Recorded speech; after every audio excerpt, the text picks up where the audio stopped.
Hello everyone, my name is Jen and welcome to the book Refuge and welcome to my historical romance readathon TBR video. So the historical romance readathon is a readathon that is near and dear to my heart. I love whenever the ladies throw this. This is a readathon by Jess, Lisa, and Lacey. I'll have them linked down below. I'm just flying all over the place. I was actually waiting to film this until some of my books got here because, funny story, I was gonna try and read books that I already owned on my Kindle, but then I wanted to also own physical books of them, so I don't know how that makes sense for cleaning my TBR off when I grab two, but I did.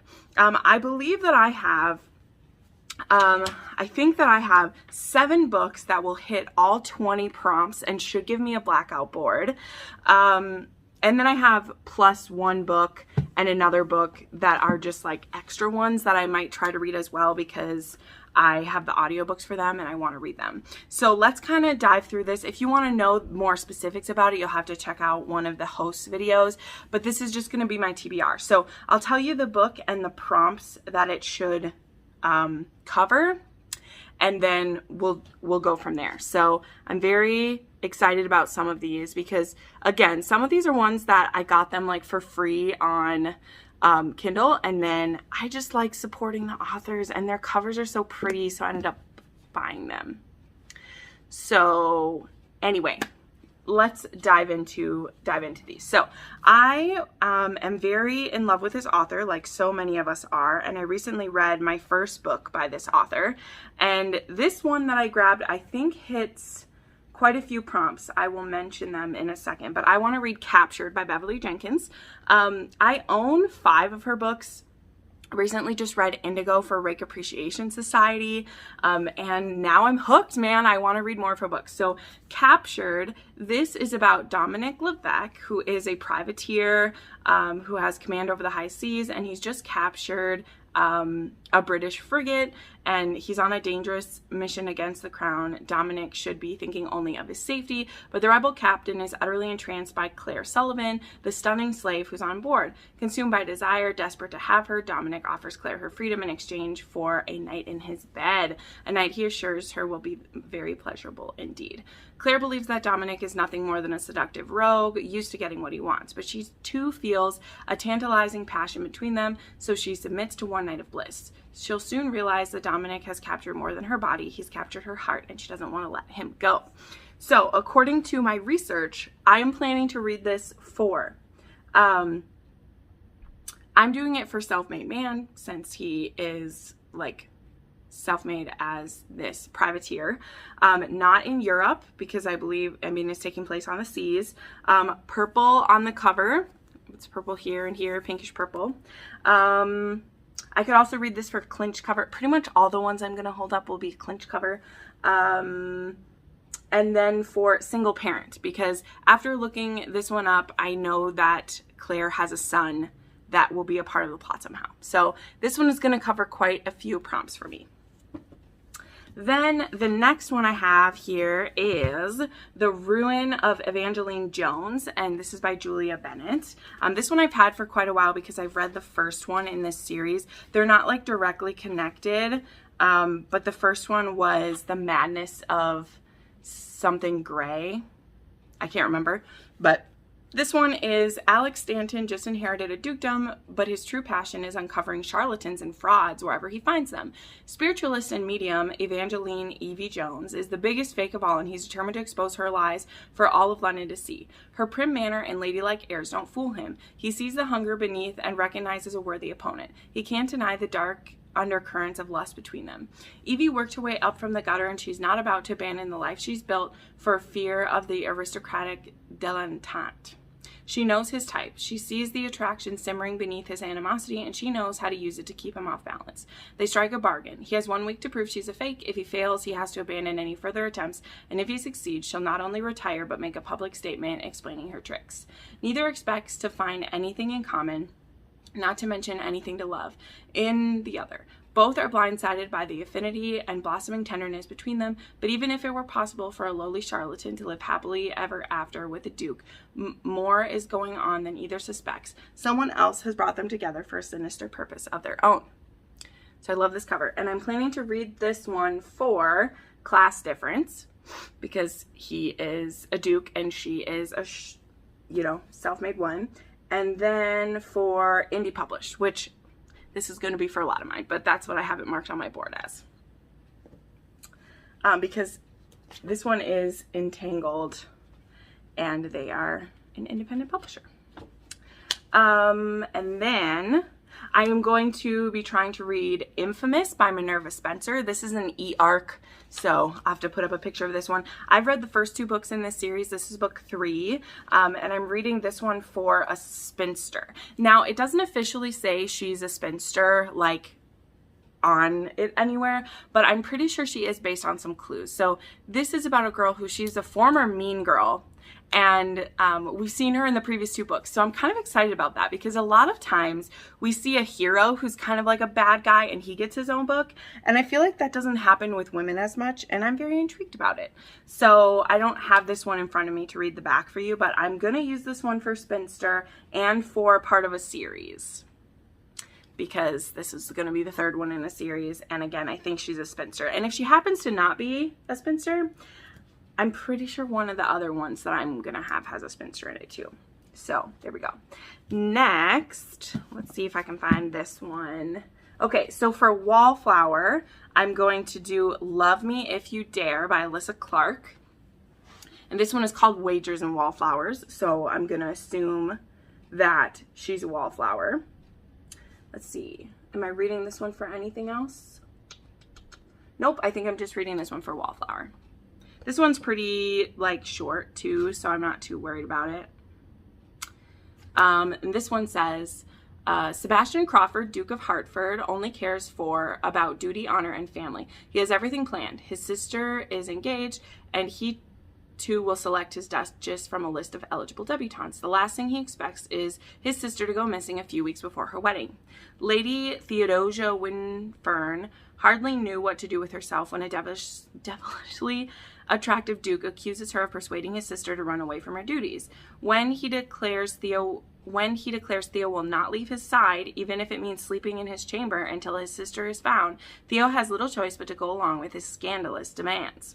The last thing she wants is the powerful duke as her enemy, not when he knows about her secret ladies' club. Both are quick to deny the increasing fiery attraction between them until temptation becomes irresistible and passion can no longer be denied. This one also has, like, this dress covers the whole thing. So, I'm into it.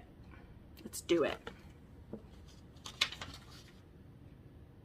Okay, then I have The Lady Who Came In From the Cold by Grace Callaway. So, I know that there's a group book that's a Grace Callaway, but on the bingo board, it just says Grace Callaway. And so I decided that I wanted to try a different Grace Callaway, specifically because this one covers a few of the prompts. So this one would be Grace Callaway and a spy novel, because this one, the heroine is the spy. So if you'd ever seen it, I believe there was a film that was called The Spy Who Came In From the Cold. And this one is The Lady Who Came In From the Cold. And this one says, a wife disgraced. A spy during the Napoleonic Wars, Lady Pandora Blackwood gave up espionage for love. She shared everything with her husband except the truth of their past. 12 joyous years and 3 children later, her dark history rises to threaten everything she holds dear. Now she must face her greatest fear. Can her husband love her for who she truly is? Former officer Marcus Harrington, the Marquess of Blackwood, didn't believe in love until he met his beautiful Penny. His devoted marchioness by day and his sensual wanton by night, she's everything he's ever wanted, until her betrayal shatters him. When his world comes crashing down, he is left to question, was their perfect marriage real or just a dream? As a cold winter grips Regency London, the estranged lovers come together in a heated reunion. Sizzling passion paves the way towards forgiveness, yet buried secrets and hidden enemies block the road to redemption. This Christmas, a wife will stop at nothing to win her beloved back, and a husband will discover that love's reality exceeds his wildest dreams. So this is also kind of a Christmas one.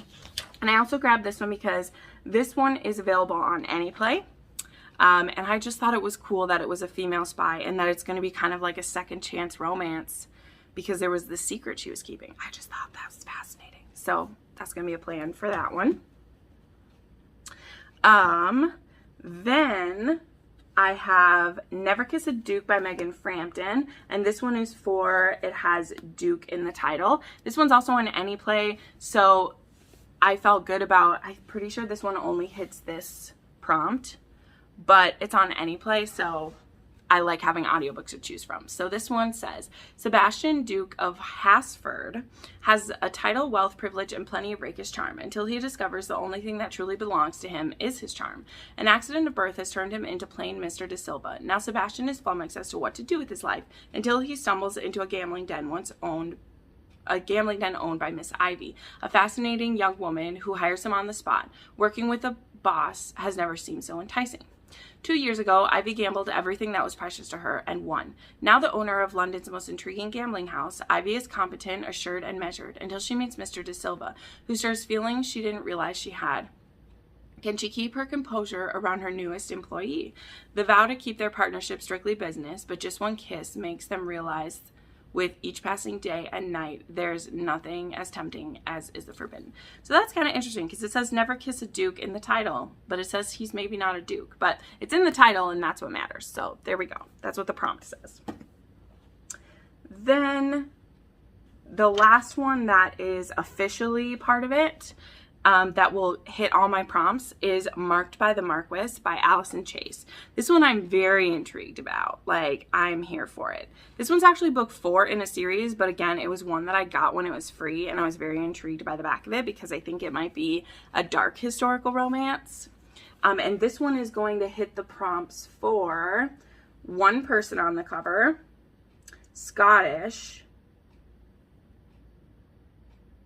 and I think that's it. So it's going to hit those 2 prompts. It's Scottish with one person on the cover. And this says, Sinclair, Marquess of Dunkeld, is determined to discover who's behind the recent unrest in Scotland. But when he's caught alone with an unmarried woman, a hasty marriage threatens his mission. While his new wife is everything a gentleman spy could want, amiable, practical, and discreet, she also proves a heady distraction. Arousing primal instincts he long since buried, the daughter of a man of science, Winifred is practiced in the arts and deception, but her dispassionate exterior hides a dark secret, one she must guard at all costs. As her new husband draws her into a world of raging passions, the tempest gathering within might be the one thing she can't control. But when an enemy threatens, Sin and Winifred will need to trust each other and themselves if they want to survive the honeymoon. Can they lose their hearts without losing their lives? And I liked it because it's called Lords of Discipline. So I'm thinking that there might be some spiciness happening with that regard. So then the other 2 that I want to try to get to, oh, that one's also on Anyplay. So that's another reason I was excited about that. I have 2 other books that I'm going to try to read during this week as well. One of them is the Rake Appreciation Society choice for July, which is going to be The Earl I Ruined by Scarlett Peckham. Both Crystal and I really like Scarlett Peckham, and I've only read one of her books. Crystal's also read The Rakess. I've only read the first one in this series, which is The Duke I Tempted. These are all a bit of darker romances. This one I know there's an audiobook for. It used to be on Anyplay. I don't think it is anymore, but I'll get it from Scribd or from Audible. But this one is about Lady Constance Stonewall, who she's the sister of the Duke from The Duke I Tempted. And so this one is, when Lady Constance Stonewall accidentally ruins the Earl of Apthorpe's entire future with her gossip column, she does what any honorable young lady must, offers her hand in marriage. Or at the very least, stage a whirlwind fake engagement to repair his reputation. Never mind that it means spending a month with the dullest man in England, or the fact that he disapproves of everything she holds dear. He's supposedly the most boring politician in the House of Lords. Julian Hayward, the Earl of Anthrop, is on the cusp of finally proving himself to be the man he's always wanted to be when his future is destroyed in a single afternoon. When the woman he's secretly in love with confesses she's at fault, it isn't just his life that's shattered, it's his heart. They have a month to clear his name and convince society they are madly in love, but when Constance discovers her foe intended is decidedly more than meets the eye, not to mention adept at shocking forms of wickedness, she finds herself falling for him. There's only one problem. He can't forgive her for breaking his heart. So I'm very excited to get to this. And then the last one that I will try to get to is Unraveled by Courtney Milan. This is book 3 in her Turner series. I actually read book 2 first, which was called Unclaimed, and then I just read Unveiled, which was actually the buddy read for our channel, which it doesn't appear that anybody read with me, so I guess I kind of read it by myself, but I really wanted to read this. So the third book actually got self-published or independent published, which is kind of a bummer because it doesn't match all my other covers, but this book does have all of the covers that match this now, so I might have to buy those because I really love these books. So there's an audiobook for this one, and I really want to try to read it. So this is back from 2001. That is awesome. So let's read the back of this one here. Smite Turner is renowned for his single-minded devotion to his duty as a magistrate, but behind his relentless focus lies not only a determination to do what is right, but the haunting secrets of his past. Secrets that he is determined to hide, even if it means keeping everyone else at arm's length, until the day an irresistible woman shows up as a witness in his courtroom.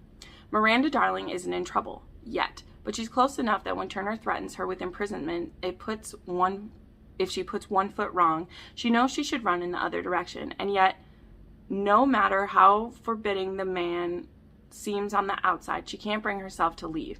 Instead, when he tries to push her away, she pushes right back, straight through his famous self-control and into the heart of the passion that he has long hidden away. So yeah, those are the books that I'm looking to try to get through during the Historical Romance Readathon, which I know I didn't say. It's June 28th through July 4th, but you can find out more info from the host. So I'm excited. I have not been reading too many historicals lately because I've been so wrapped up in Mafia. So I'm definitely excited to give these a try. So thank you so much for watching this video. Let me know if you're excited to do the readathon as well, and I'll see you in the next one.